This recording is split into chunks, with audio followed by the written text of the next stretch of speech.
તું જવતાને જનેતાને મારી ભાર અમૂલ વસ્તુ આપી હતી લીધો નહીં કઈ લાવ તે વસ્તુ સંભળાવું તને સાંભળ ધરીને ભાવ મુખપુરીમાં એક કમળ છે તેને પાંખડીઓ છે ચાર ગણપતિ તેની પાસ વસે દર્શન કર્યા નહીં લગા ઉપર સ્થળમાં એક કમળ છે સ પાંખડીઓ બ્રહ્માને સાવિત્રી વસે દર્શન કર્યા નહીં તેને નાભીમાં એક કમળ છે 10 પાંખડીઓ વાળો વિષ્ણુને લક્ષ્મી વાસ કર્યો નહીં દીધા કંઠમાં એક કમળ છે 16 પાંખડીઓ ફૂલચંદ્રમાં તેમાં વસેલા લીધો નહીં અમૂલ હૃદયમાં એક કમળ છે 12 પાંખડીઓનો ને શિવ પાર્વતી તે વાસ કર્યો નિસ્ને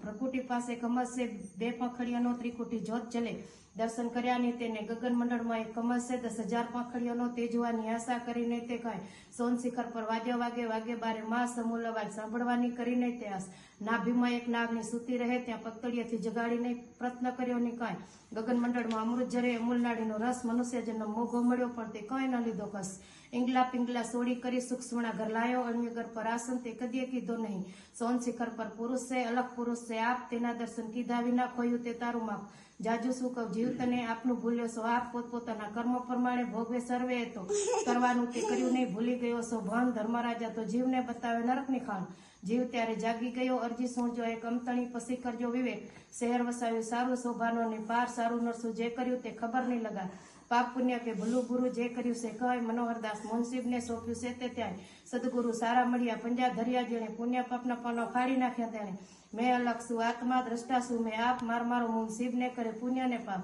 ખુશી થયા ધર્મરાજ તો ધન છે જીવરાજ ગુરુમુખ કેવરાવો છો તો કરો ને ગુરુમુખ કાજ ગુરુમુખ હોય તો આત્મા ધર્મ થાય છે રાજી પુણ્ય પાપ નડે નહીં શું કરે પંડિત કાજી પત્ર હતું તે પૂરું થયું ભૂલ સુધારજો આપ વક્તા સુખતા સર્વજન રાખજો દાસનું માપ સંત શિરોમણી સદગુરુ કરું હું તેનું કામ સદગુરુની સેવામાં સેજ પૂરી મુજનામ